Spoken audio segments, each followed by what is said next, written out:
Good day, everyone. We are here to present to you about the lesson 3. It's all about exploring on the methods of teaching grammar. By the way, we are the Group 3 reporters. Before we undergo the topic presentation, let me say to you the objectives. At the end of the lesson, the student should be able to identify the features of different methods of teaching grammar. Design a grammar teaching e-portfolio that contains the important elements of teaching methods and samples of assessment tasks. Create a lesson plan based on the chosen competencies. Conduct a demo lecture on the assigned method of teaching grammar. And lastly, value the importance of choosing an appropriate strategy in teaching grammar to students. Let's move on to the topic discussion. By the way, I am Roger Namisomo, and I'm here to present to you the topic about the deductive approach and the inductive approach. First, we have to tackle about the deductive approach, or the rule-driven learning. A deductive approach is derived from the notion that deductive reasoning works from the general to the specific principles. In other words, this deductive approach of teaching grammars is actually start from giving the general informations and the definitions about the topic, and it actually followed by giving examples. And as examples are being also tackled, the applications will follow for students to measure their knowledge about the topic. So let's refer to the figure given below in the presentation. The first box is the general informations. It's either the rules of grammars, no? It can be either principles, no? In related to grammars or concepts, theories that related to the topic. These are the general informations. These are the um, ideas, the definitions that supports the topic. And if these either rules, principles, concepts, and theories are being properly tackled, um, as I said earlier, the specific examples will follow for the supporting informations and more clarifications. And as these examples are also tackled, again, application will follow for the measurement of the learner's knowledge. So that's it, deductive approach. It's very easy to understand that a deductive approach starts by giving the information, the main idea, and giving an example for only the supporting information and clarification application for the assessment of the learners. That's it. It's very simple. In the case of the application of the deductive approach, therefore, Michaels 1, cited in Thornbury 1999, page 32, outlines some guidelines for when the rule is presented. Among them are mm, the rules should be true. No? If you're giving rules, it should be true. Because if you are giving false informations, um, it might be the learners will be misguided and misled. No. Number two, the rules should show clearly what limits are on the use of a given form. In this rule, we should always show clearly a limitation of the use. No, like for example, in the singular, singular is only limited to one noun, and the two or more nouns or objects um, is it may use plurality, no? So if it's singular, it will be only limited to one, and if it is plural, it will be two or more. That's an example. of how to show clearly what limits are on the use of a given form. Number three, the rules need to be clear. You know? If we are giving rules that are actually um, not very understandable, um, as I said earlier, the learners um, might be misguided and misled as their um, ideas will have dilemmas. No. So the rules need to be clear in order for the learners to get the main point. Number four, the rules ought to be simple. Yes, the rules ought to be simple because if the rules are ought to be complicated, again, the learners will be misled and misguided, and as dilemmas will also be possible. The rules need to make use of concepts already familiar to the learners. Now, in giving informations, no, we should always prioritize the familiarity to learners because if the learners are familiar to these rules, informations, there's a possible chance that the, the learners will have the point. They will understand it well, clearly, and precisely. Lastly, the rules ought to be relevant. If you're giving rules, it should be always relevant. Because if the rules are not relevant to what is discussed, it might be pointless. It might be useless because it is not relevant. It is redundant, actually. Let's proceed to the inductive approach, the rule discovery path. Inductive approach suggests that a teacher teach grammar starting with presenting some examples of sentences.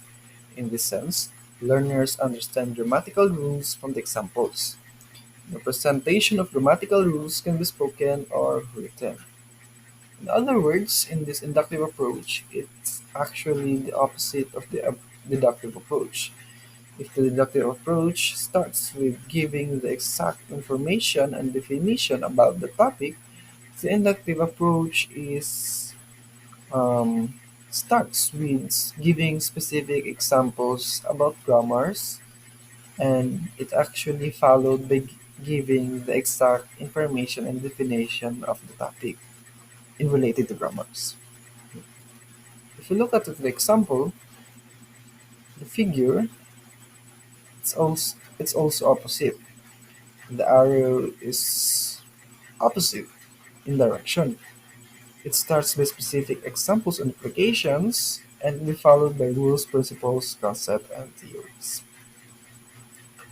Let's all always remind that deductive approach starts by giving information followed by examples, and the inductive approach starts by giving few examples and applications, and it will be followed by giving the exact information and this definition about the topic related to grammar. That's it. Thanks. And let's proceed to the next reporter.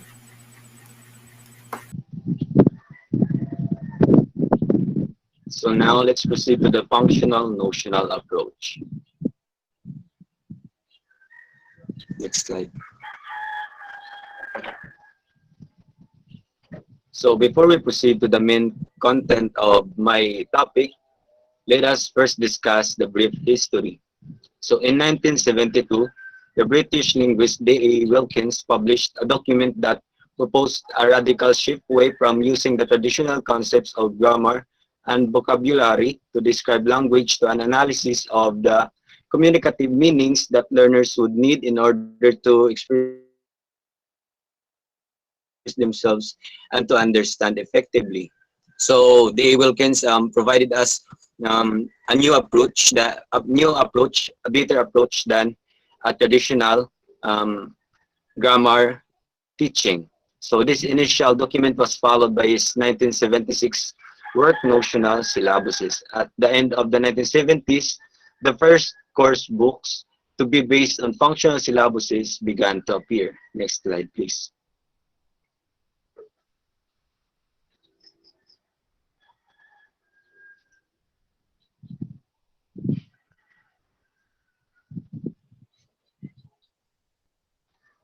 So functional notional approach.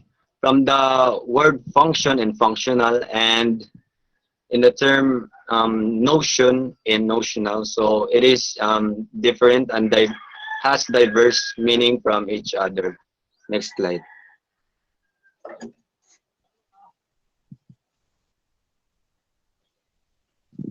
So now let us first discuss what is function. So from the word function, it is the purpose of your or the purpose of why you communicated or why did you express your idea. So it's a communicative act of some kind. It is the use of language to accomplish a target that normally needs at least two people to communicate. So it is not done with just by yourself. You need others, maybe two or more people to use this approach. So it is the purpose of communication. So here are the examples of the function. So generate a concept, idea, and knowledge. To show respect, to greet, to apologize. So each function has its own exponent. So for example, we have our example, making requests. So the exponent of making request is using the words could you, can I, is it okay if I could. So those are the exponents that are related to the function. Next slide, please.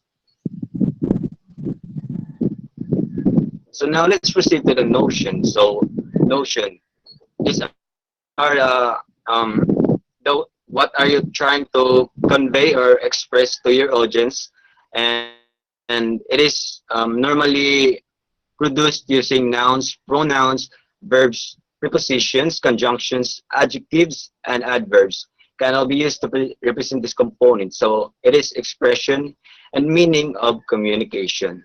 So this may also include, in general, we have the time, emotion, movement, and size.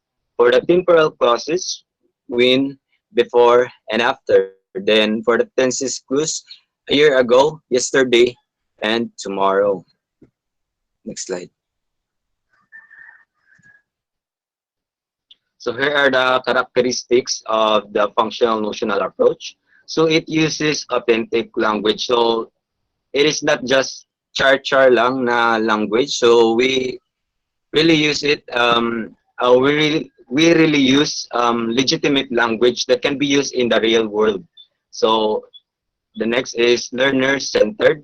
So this approach is focusing on um, the learners of the language. So next we have focuses on doing something through the language. So it is where creativity enters. We can create our own um, ideas to express our outputs. So through the language. So next we have test focuses on the ability to use the language to reenact and operate in the real environment. So it is connected to the first characteristic, which uses authentic language. But in this characteristic, we use it to the real environment. So it is, for example, you are interacting with the people in the environment, maybe to your teachers, learners, and other person. So next, please. Now, let's proceed to the advantages and disadvantages of the functional notional approach. So first, let's discuss first the advantages. So the speaker must have a real purpose for speaking. So it is connected to the characteristic where we use authentic language in this approach. So if something is or someone is expressing his idea, so it must have a function. So next we have oral and written language. So it can be used maybe in oral or written form. Next we have aims teachers to exploit psycholinguistic, linguistic, and educational principles. So the teachers can use this to explain their ideas about their lessons that may um, um,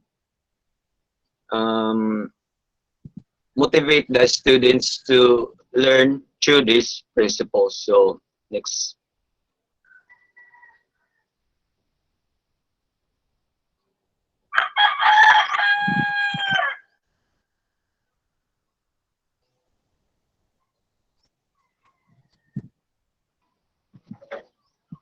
So now let's proceed to the disadvantages.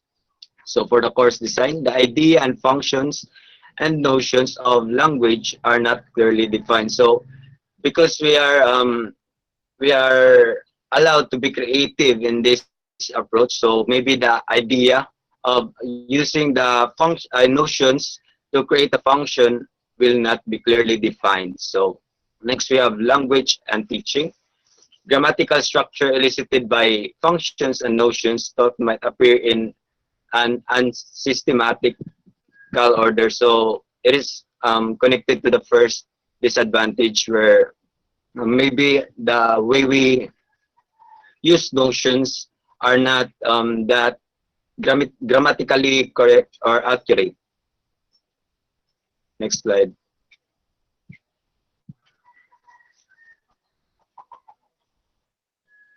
So the functional notional approach. So this is a method of language teaching is in categorizing along with others under the rubric of a communicative approach. The method stresses a means of organizing a language syllabus. The emphasis is on breaking down the global concept of language into units of analysis in terms of communicative situations and in which they are used. So this is the method in which the learners or teachers use to provide output or to receive inputs while they are communicating with each other. So maybe we can use this approach to the other fields in our environment. So that is all for my topic. Thank you.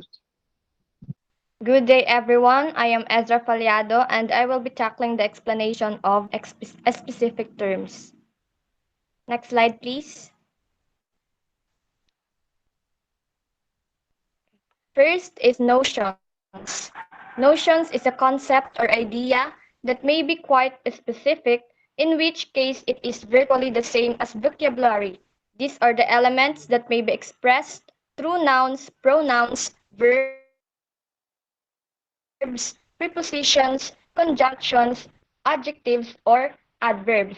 So, notion, it is the expression we express through language or a way where particular meanings or are realized in a language, or the terms that we, for example, a lesson might be about how to buy something at a shop. So the notion here is shopping, because the word or the notion is a word that follows the functional expression. Next slide, please.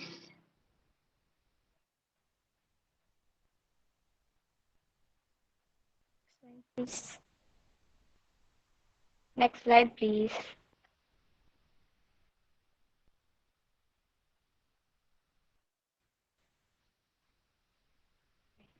Next is function. Function is some kind of communicative act. It is the use of language to achieve a purpose, usually involving interaction at least between two people. So function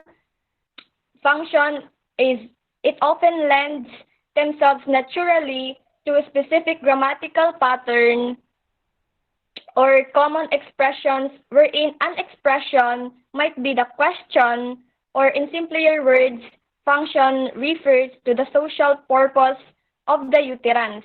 Like examples would be suggesting, promising, apologizing, greeting, inviting, and in inviting it may include phrases like would you like to or I suggest to. Next slide, please.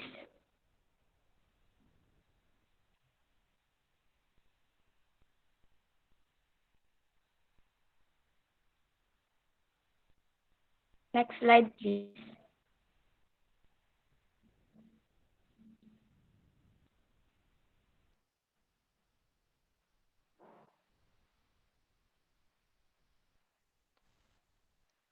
Next is the word situation. Situation affects variations of language, such as the use of dialects, the formality or informality of the language, and the mood of expression. Therefore, a situation, it serves as a means of contextualizing the language and helps to clarify its meaning. Just like when you attend a business meeting, you have to use English language because it's a formal meeting or occasion, and you have to meet some entrepreneurs. Therefore, a situation will always include the following elements, which is which are the persons taking part in the speech act or the participants, then the place where the conversation occurs, then the time the speech act is taking place, and the topic or activity that is being discussed. Next slide, please.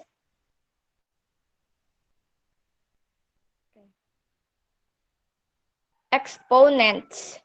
Exponents are the language utterances or statements that stem from the function, the situation, and the topic. The exponents can be expressed into several different functions and it depends on the context it is used in. For instance, you are inviting someone to lunch. So you will say, come for lunch or would you like to come for lunch with us? So they are language forms a speaker uses to express a message or indicate social roles, formality, or informality. Next is the code, is the shared language of a community speaker. So code, code.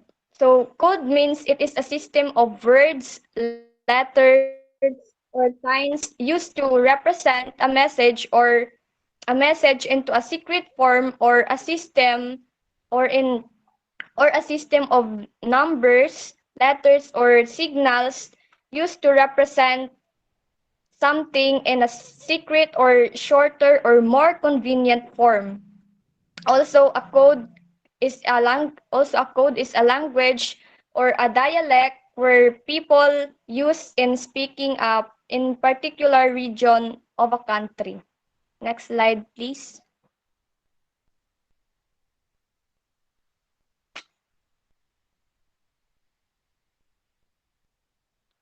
And the last one is the code switching. It is a change or switch in code during the speech act, which many tourists believe is purposeful behavior to convey bonding, language, prestige, or other elements of interpersonal relations between the speakers. So the code switching is a person's individual use of language or dialect. Code Code, swi- code switching is a strategy of using two different language inside a sentence or a utterance. Many people use code switching to make a conversation intelligible to a group that uses the same language. For example, gracias for the lovely gift. Está awesome. In this sentence or in this phrase, the speaker uses two languages which are the Spanish and English language. So that's how code switching happens or the strategy of code switching. So that's all for my part. Thank you. Good day, everyone. I am Francis Elpidang. Today, I will introduce to you the 5 functional categories placed by Mary Pinocchiaro. So these 5 functional categories are, next slide, please.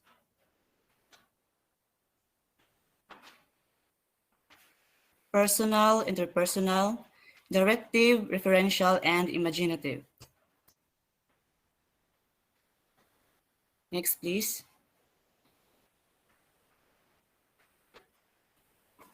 First category, personal, clarifying or arranging one's ideas, expressing one's thoughts or feelings.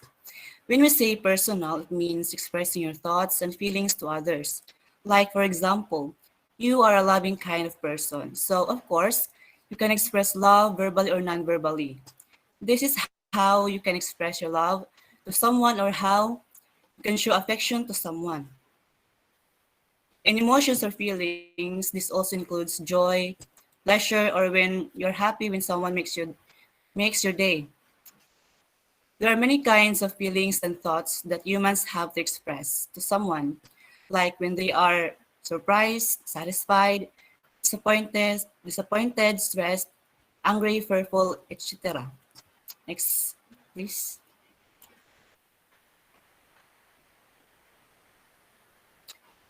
Second category, interpersonal, enabling us to establish and maintain desirable social working relationships.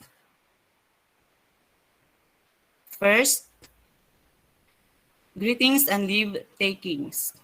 So of course, when you meet someone, it is nice to greet them, saying good morning or good afternoon, hello and or hi. When leaving, just say goodbye, have a great day, etc. The second one, introducing people to others. Well, it is important to introduce someone to others to make them feel that they are welcome to the group.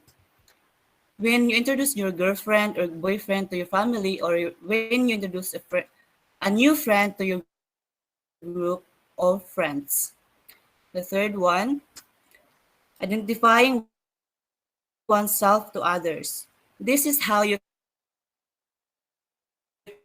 can know each other when you introduce yourself to someone and you also introduce themselves to you to know each other's name, expressing joy at another's success. Expressing one's joys at another's success is a very nice thing to do because when you show this kind of expression, it means you supported someone, you congratulate someone. For instance, when they are promoted from their job, they will know that you appreciate their hard work to become successful, and they will know that you are happy for their success.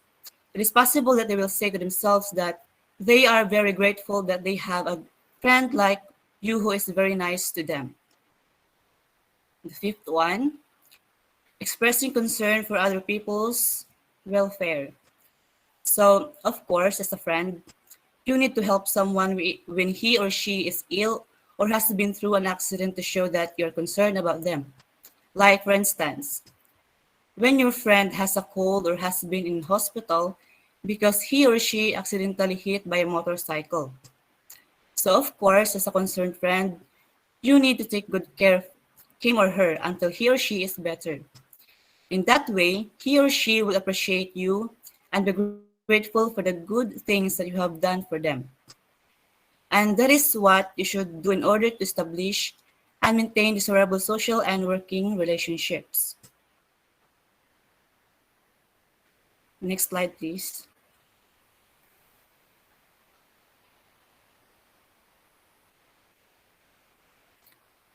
Directive.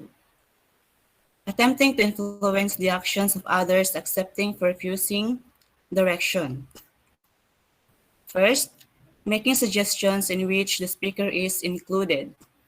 In a meeting of an SG officers, for instance, when making a suggestion, one officer who sent a suggestion must include the speaker. For example, Mr. Ignacio, I would like to suggest having a foam party for the acquaintance party to excite our co-students. In that way, it means you are addressing the speaker while giving an suggestion. Second, making a request, making suggestions. In every company meeting, for instance, sometimes people can't avoid asking for and giving suggestions.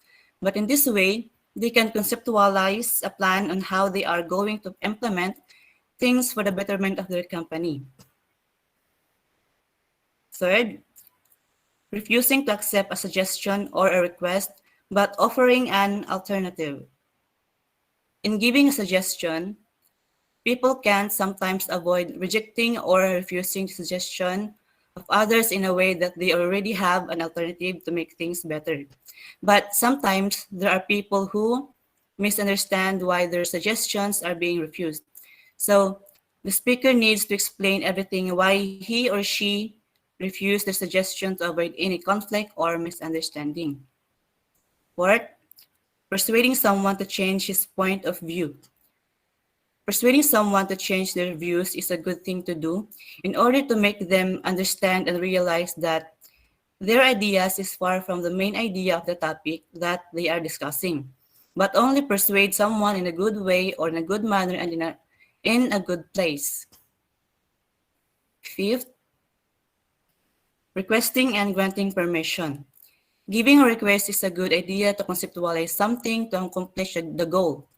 And granting permission to others simply means you are agreeing to the suggestions because you have understood the main point of their suggestion that they are trying to give. Next slide, please.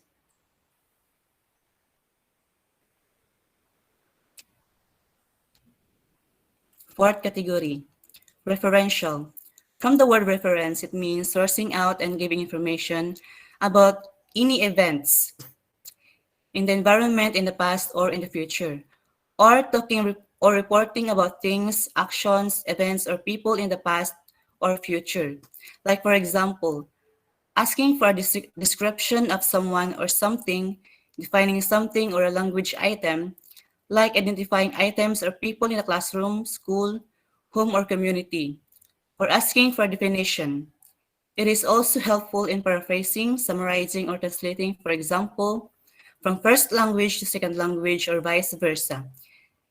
And it is also helpful in explaining or asking for an explanation of how something works, like comparing or constructing things. Imaginative. Discussion involving elements of creativity and artistic expression. Like, for instance, discussing a poem, a story, a piece of music, a play, a painting, a film, a TV program, etc. It is also helpful to expand ideas to enhance or develop knowledge through reading material, and it is also helpful in creating rhymes, poetry, stories, or plays, for combining familiar dialogues or passage creatively, suggesting original beginnings or endings to dialogues or stories, solving problems or mysteries. So that's all for my part. Thank you for listening. I hope that you have learned something from my discussion. Thank you.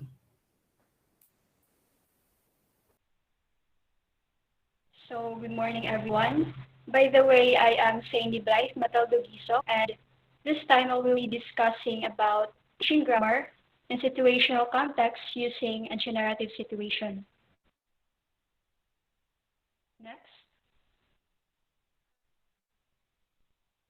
Then, what is situational context? Situational grammar presentation provides a content or a context, a story. Firstly, it elicits language, sentences, or even points from students as reflection without heavily focusing on the grammar too much. To make it concise, a situational grammar presentation creates a situation where the students will need to utilize grammar. Then, what is generative situation? The generative situation is a situation which the teachers sets up in the lesson in order to generate several example sentences of a structure. Next, I would like to share with you a method that we can use to elicit, and when we say elicit, to draw out structures of grammar forms from the students using a situation. So I have prepared here a drawing. Let me talk to you a little bit the way, for example, of how will I act in a classroom. So we have here a man in the bed. He is in the hospital bed. Let's give him a name. And I will going to ask the students, what can be his name? Then they may say, Jack.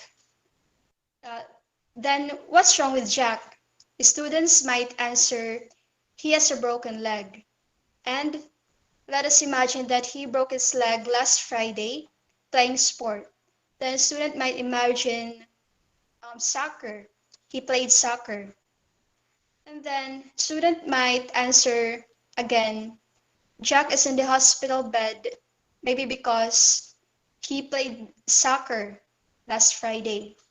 And then now we can see a girl standing beside Jack. He might be Jack's friend. So let's give her a name. Students might answer, how about Jane? So Jane is visiting Jack like she feels guilty. And then why?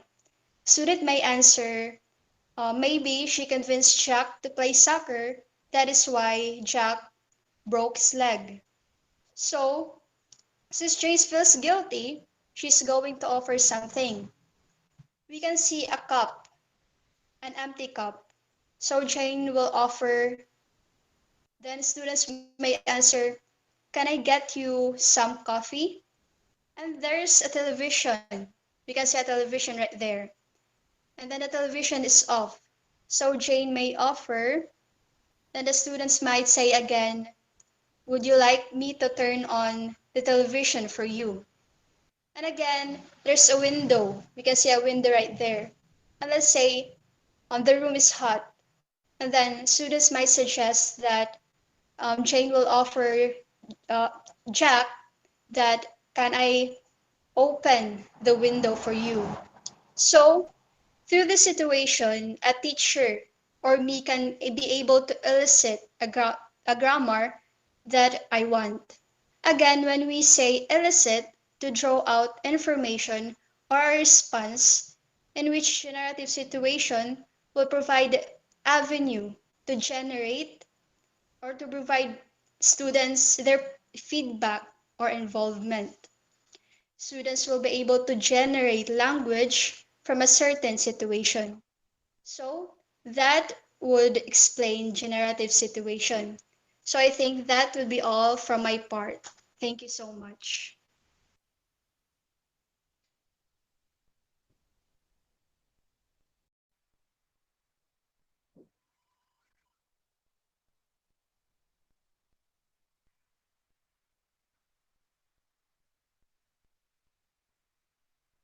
Now I'd like to discuss teaching grammar through text. So let's define first what is text and context. Next slide, please. So a text refers to a specific body of words that constitute a particular piece of writing. A text can be a very short, such as a sonnet, but it is considered a text because it is complete in and of itself. Every text, however, has a context, which is the culture, setting, and situation in which it is produced. No text is created or uninfluenced by the world around it. So there are at least four possible sources of text: course books, authentic sources like newspaper, songs, literary text, and the internet, the teachers, and the students themselves. Reading text type requires a deep understanding and critical comprehension. Next slide, please.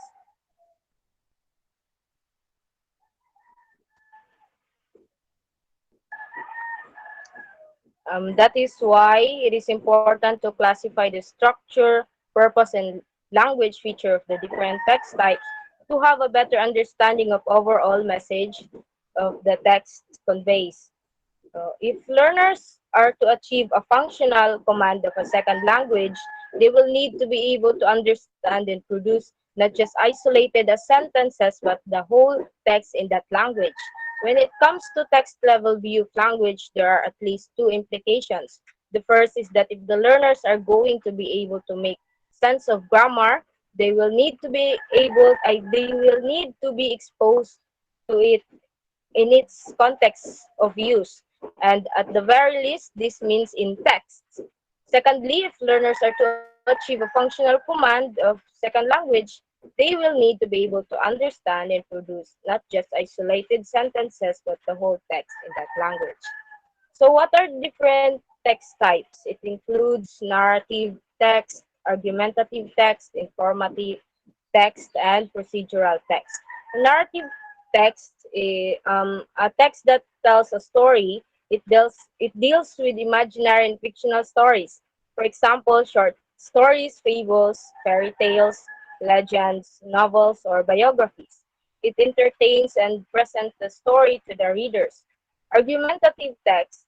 It is a text where different issues are presented. It provides an expanded explanation of the point that emphasizes the writer's point. Examples, persuasive essays or argumentative essays. Informational text. This is a text that gives information about a topic. It provides us facts or real information about a topic that never contains any personal opinions or views. Example, lectures and news articles, references, articles, research assignments, and content area materials. Procedural text. This is a text that informs the audience how to do something or make something. It provides sequence, information, direction, or steps of how to do something. For example, recipes, or steps in solving math problems, or directions and rules of a game. Next slide, please. A language is content sensitive, which is to say that an utterance becomes fully intelligible only when it is placed in its context.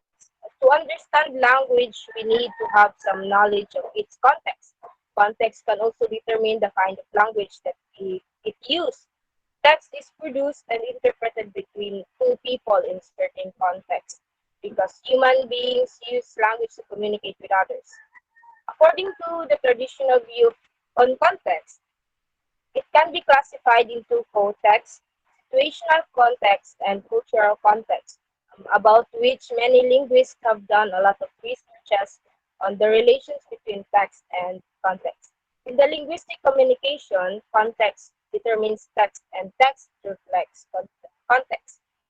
Context can help learners understand the big picture of a sentence or a paragraph rather than the smaller view of what word or phrase means alone.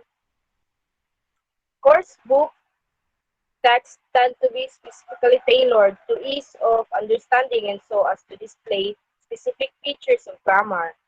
This often gives them slightly unreal air. Next slide, please.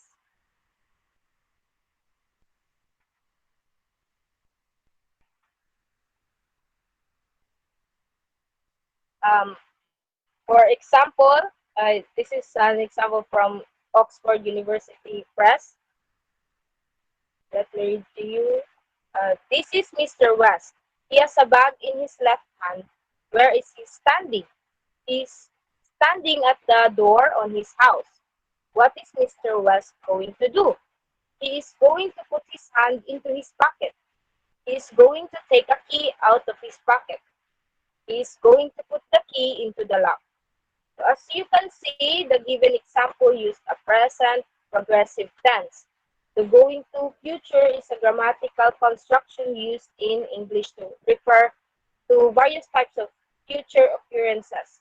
It is made using appropriate forms of the expression to be going to. Learners could find new language through text. This could be found in stories, articles, comic books, poems, circular and videos, and so many other things. And this provides relevant and engaging language for the learners to discover.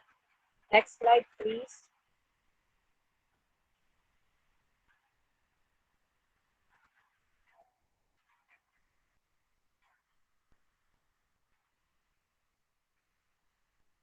Teaching grammar through stories.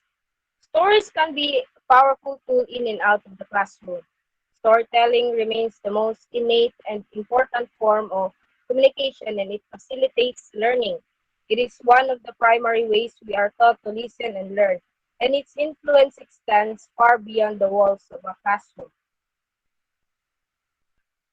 Stories can be used to teach nearly any grammatical structure. Storytelling is one of the best ways to help students learn before macro skills in their first and second language because of the numerous benefits embedded in stories. It, it also enhances the learner's communication skills.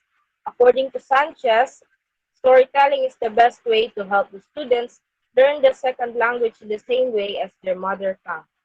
They present parts of speech such as grammar and vocabulary in a meaningful context. It also increases learners' writing skills and their visual memory. Telling stories can be used as an effective instructional strategy to increase learners' abilities in all learning areas. It is a useful teaching technique for language development and exploring meanings of experiences. It also improves students' general knowledge as well as increases the accuracy of learners' speaking.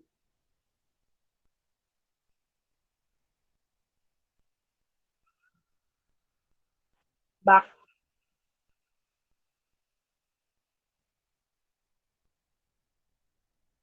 back, uh,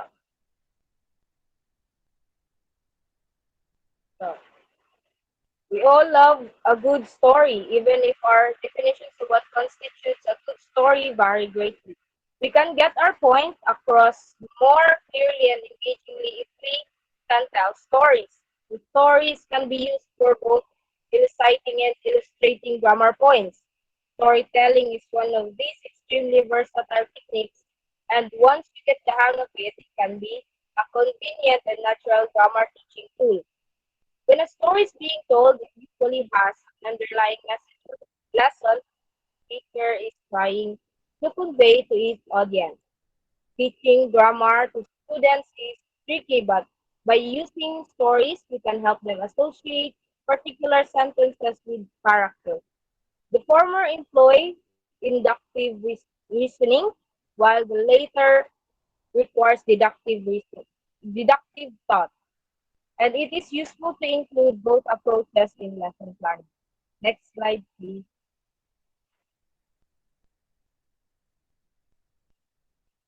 Incorporating stories into grammar practice is particularly effective because students can see how grammar is used in authentic context. They can remember the grammar more easily than with discrete sentences on unrelated topics. It also develops their creativity and they learn about important people and events, both past and present. Students will feel recognized and empowered when classroom stories mirror or even about their own experiences. They can be inspired to learn more or to take actions in a subject of particular importance to them. As I previously stated, storytelling can be a great tool, both in and out of the classroom. Stories in addition to teaching and helping us recall knowledge can introduce us to new ideas and people. Next slide, please.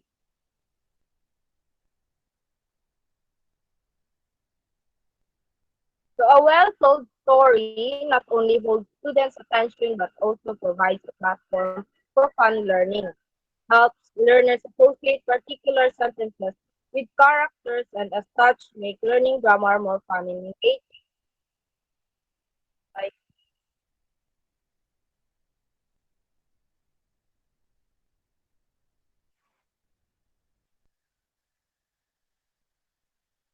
children usually enjoy hearing the same story many times. For instances, as a future educators, we can apply these techniques. You can tell the story using pictures, picture book, or a flannel board and book of a character. Tell or read stories while children use puppets or dolls, or as they wear masks and act out the story. You can tell story while children draw it. You can tell a version of a familiar story by a different author and illustrator. Children may listen to a tape-recorded story together individually using their phone. The grammar points can be contextualized in story that are absorbing and just plain fun if they are selected with the interest of the class in mind. They are told with a high degree of energy and involve the student. A story also provides a realistic context for presenting grammar points and focuses students' attention in a way that no other technique can. Many follow-up activities are possible when they have heard a story several times. Next slide, please.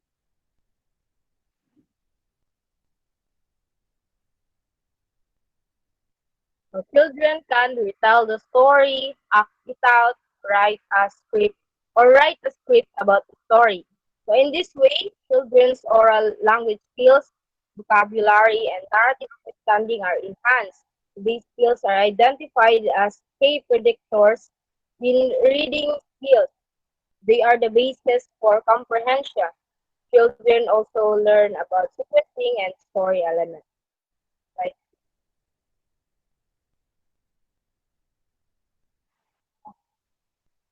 Harasi claimed that stories can inject enthusiasm among learners and thereby instill the element of amusement among learners who learn a language in a more meaningful way. So, an established and popular method for teaching English in the classroom is storytelling. It provides for a comprehensive approach to language teaching and learning that is based on the concept that students must interact with great real-world examples for the foreign language. Storytelling is a powerful way of helping pupils to learn in all areas of curriculum. According to Howie and Johnson, the reason is that the narrative or stories is a universal way of organizing events and ideas. Stories can be chosen to consolidate learning in full subjects across the curriculum. For example, um, uh, this is it should be appropriate to the pupil's cognitive level. This is true with, for example, mathematics. Example telling the time, numbers, and measuring. In science, we have the nature of animals, the outer space, flowers, and how seeds grow. In history, understanding the passing of time, historical events, traditions, and culture. In selecting stories of classroom, next slide please. So in selecting stories for classroom, Morgan in Renvulcuri, Renvulcuri, Renvulcuri, considering two main criteria. If it is a story that the teacher would enjoy telling, and if it is a story that pupils might find entertaining. Next slide, please. Elise and Brewster also give criteria for selecting storybooks. The first is linguistic. That is the difficulty of structures and vocabulary, the facility of pronunciation given by rhymes, rhythms, or intonations, and the content, if it is relevant and interesting. The second is psychological. If there are attractive visuals, if the story encourages participations by using repetitions or predictions, if it is motivating and it arouses curiosity. Finally, the third one, um, if it cultural, if the story creates positive attitude towards the target language and the target culture, and if the language is authentic and appropriate for the learner. Next slide, please. Andrew Wright has got similar ideas about choosing a story as well. He argues that the story chosen must be appealing to the children. They must like it. The story must be suitable to the learner's age, linguistic level, and maturity. Learners must understand it in order to enjoy it. The story gives them the opportunity to listen to any language like in English. However, neither should be the paragraphs be too long um, or too descriptive because tendencies that the learners can get lost with those paragraphs, like board sila. In addition, the story must be appropriate for the student and for the ideas the teacher wishes to focus on. Finally, it is better if the storyteller is interesting. And next slide, please. So storytelling is a positive, motivating activity. It helps it helps students, helps children to become better readers, writers, and users of language in the future. Stories are way of getting children to learn for themselves. It reinforces thinking strategies, developing strategies for learning English or other language, and developing study skills. We've seen teaching grammar through stories. Now let's lend our ears to Miss Anna. Okay, good day everyone. I am Regina Tigalagala and I'm going to discuss about authentic text and classroom text. First, I am going to define authentic text. Authentic text refers to any text that was written and published for the public is considered authentic text. Some examples include journal articles, blog posts, and novels. Authentic texts are written for real-world purposes and audiences, such as for entertainment, information, explanation, guidance, documentation, or persuasion. On the other hand is the classroom text. It focuses on the learner's handbooks, handouts, presentations, or similar materials to be used by training partnership learners in an instructional course. Next slide, please. Going deeper to authentic text or classroom text. Advocates of authentic text argue that not only are such especially written AFL texts uninteresting and therefore unmotivating, but they misrepresent the way the language is used in real context. On the other hand, the problems associated with authentic text cannot be wished away, either as any teacher who has attempted to use a dense newspaper article with low level of students will have discovered. The linguistic load of unfamiliar and vocabulary and syntactic complexity can make such text impenetrable and ultimately very demotivating. A compromise position is to take authentic texts and to simplify them in ways which retain their genuine flavor. This is the approach generally adopted by coursebook writers nowadays. Another alternative is to write classroom text, but to make them more engaging. Next slide. And now let us move on to the implications of this context-sensitive view of language on grammar teaching, and these are the follows. The first one is the grammar is best taught and practiced in context.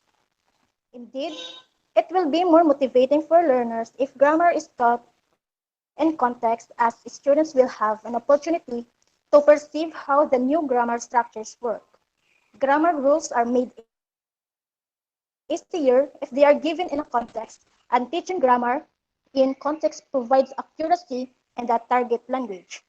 The second one is this means using whole text as context for grammar teaching. Using whole text to teach grammar has many advantages. First, it contextualizes the target grammar structures. Text also offers students the opportunity to infer the meaning of new grammatical structures from the text by providing contextual information. Next slide.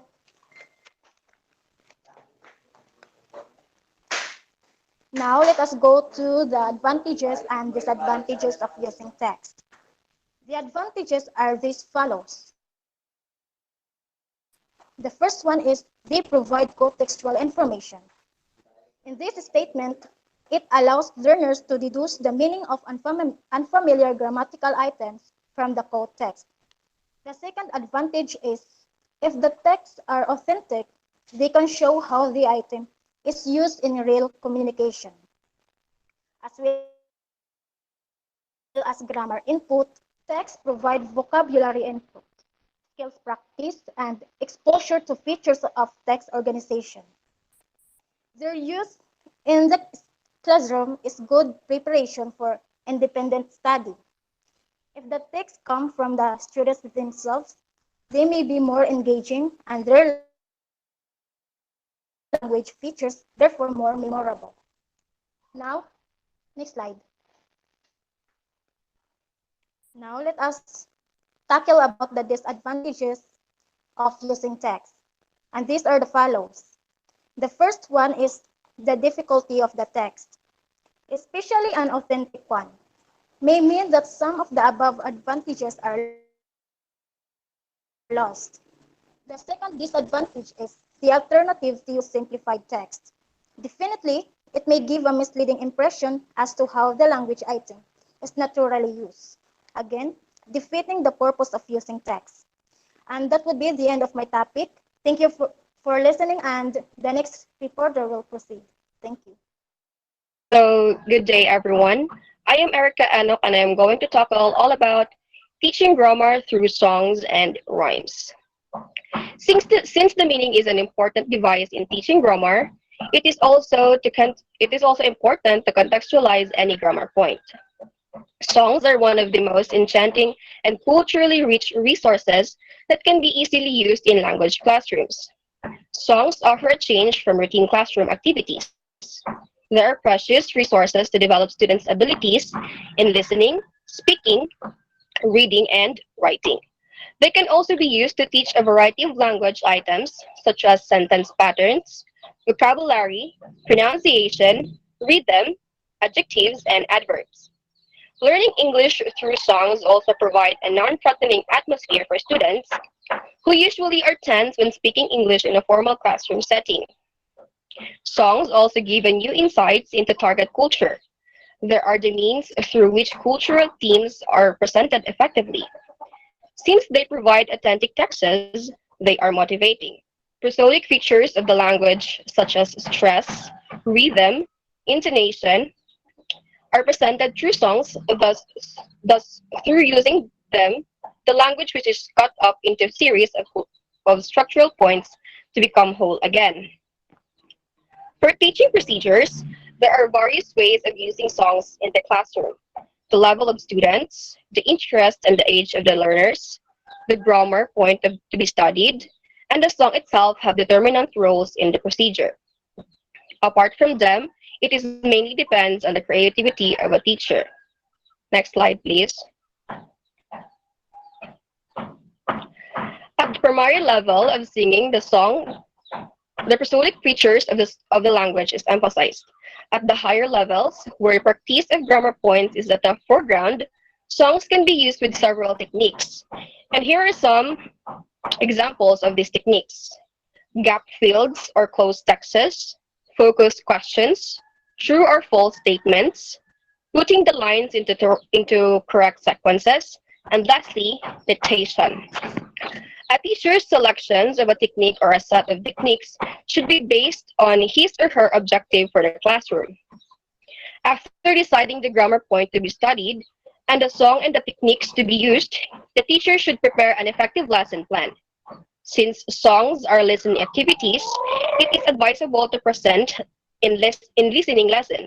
But of course, it is necessary to integrate all the skills in process in order to achieve successful teaching. Exploitation of songs for grammatical structures can be illustrated to several examples. However, should be kept in mind that songs which provide frequent repetitions or tell a story, provide comments about life, or even introduce cultural themes are effective ones since provide authentic and meaningful materials. Next slide, please. Let's now have poems. Poems are just like songs. It contextualizes a grammar lesson effectively. Since poetry is often spoken, repeated, dealt with, and considered, it acts as an effective tool for practicing a specific grammatical structure. Through repeating and considering the poem, the grammatical structure become more deeply and internalized.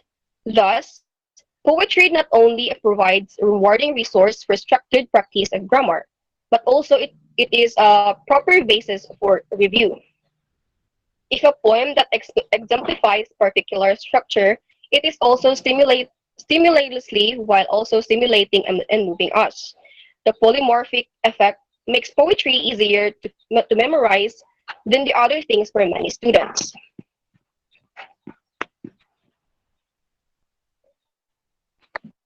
The teaching stage of the poem, it is not advisable to talk about the meaning since they offer a reading and listening activity. Poems could be represented through a reading plan. The pre-reading stage, students might be motivated through some enthusiastic talks about poetry or the poet. Some necessary vocabulary can also be handled at this stage. At the reading stage, in order to create images and stress the prosodic features, the teacher may ask the students to close their eyes while he or she is reading the poem. After the poem has been read, it is better to elicit the primary responses of the students about them. Next, please.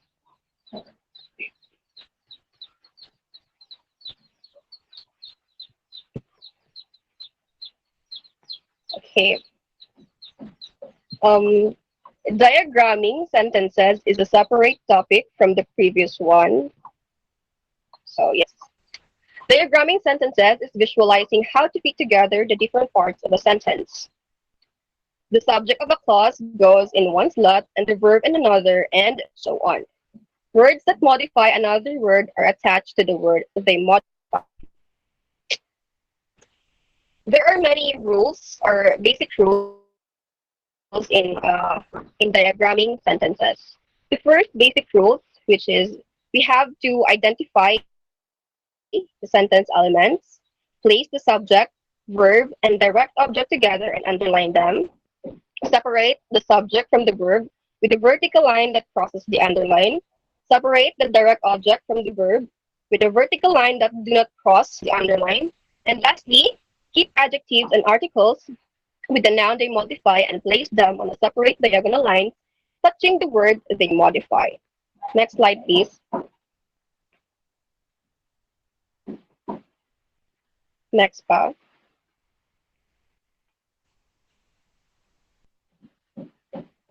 Okay, thank you.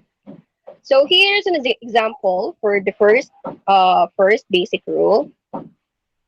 In the sentence, the farmer gave their kids fresh vegetables. We have to identify first the sentence elements, which is the subject, the verb, and the direct object. Our subject for the sentence is the farmer, our verb is the gave, and our direct object is vegetables. After placing these three elements, we have to put underline below them, and to separate the subject from the verb, we are going to put a vertical line that crosses the underline, and to separate the verb from direct object, we have to use our put a vertical line that do not cross the underline. For modifiers, which is the kids, there, and fresh, we are going to use the diagonal lines. Since the modifies farmer, we are going to put the under the farmer. And since kids is the modifier for gave, which answers the question, to whom was the vegetables was give, which is the kids. So we have to put the gave, we have to put the kids under the gave. And for the modifiers of kids, we have there. The modifier of vegetables is we have under vegetables. Next slide, please. Next, we have the second basic rule in diagramming sentences. Indirect objects are connected to the verb by a slant line with 2 or 4 that becomes a line parallel to the underline with the indirect object. Next slide, please. In the example shown, we have the indirect object, but we have to separate the indirect object from the three elements we have aforementioned. So in the sentence, the monkey offered the bananas to the gorillas. Our subject will be monkeys, our verb will be offer, and our direct object will be bananas. Since we have mentioned indirect object, our indirect object is the gorilla. So how do we separate or differentiate the indirect object to direct object? When we say direct object, it is a noun or pronoun that is receiving the action. And when we say indirect object, it is a noun or pronoun that is receiving the direct object. So it is said that the banana is our direct object, and our indirect object will be gorillas, since the gorillas are the one who receive the bananas, of course. And then we have, separating monkeys from the verb, which is offer. So we have to put a vertical line in between, a vertical line that crosses the underline. And for the verb to indirect object, we have to put a vertical line that do not crosses the underline. For modifiers, again, we have to use diagonal lines, and the modifiers of monkeys, which is the, and for the bananas as well. Since we have indirect object, we are going to use to, which is to the gorillas which answer the question to whom the bananas were gave. So we have going to, and then under to, we are going to separate the gorillas with an underline on it, since it is the indirect object. And for the gorillas modifier, it is also the. Next, we have diagramming sentences. Next slide, please. Which is the third basic rule.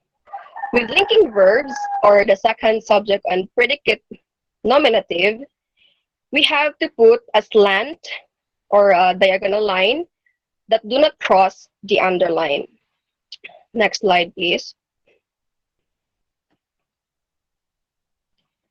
In the sample, as you have seen, it is not a vertical line which separate the linking verb and our predicate nominative. Predicate nominative is also known as the second subject in the sentence. So in the sentence, monkey are goofy animals. We have our subject, monkeys, our linking verb are, and our predicate nominative is animals. Linking verb replaces the verb in the previous rules, and the predicate nominative replaces in the direct object from the previous rules. After underlining these elements, we are going to separate monkeys and are using the vertical line that crosses the underline. And since we have different elements, which is the linking verb and the predicate nominative, we are going to use a diagonal line that do not cross the underline. And for the modifier, goofy is the modifier for animals, so we are going to put under the animals. Last, please, next slide. Okay, so the last basic rule in diagramming sentences, it is for command statements. The subject you is included for parentheses. Next slide, please. So as you see, you is being parenthesized and dance is being separated. We have the implied subject, which is the you. For example, you are having a party with your friends, and your friends commanded you to dance. Of course, your friend wouldn't say you dance, but she will going to say dance, since it is a command word. We have this parenthesized word, which is you, since it is the implied subject to the use of dance. Implied subject and the verb, we're going to underline it, and we are going to separate them using the vertical line that crosses the underline. That would be all. Thank you.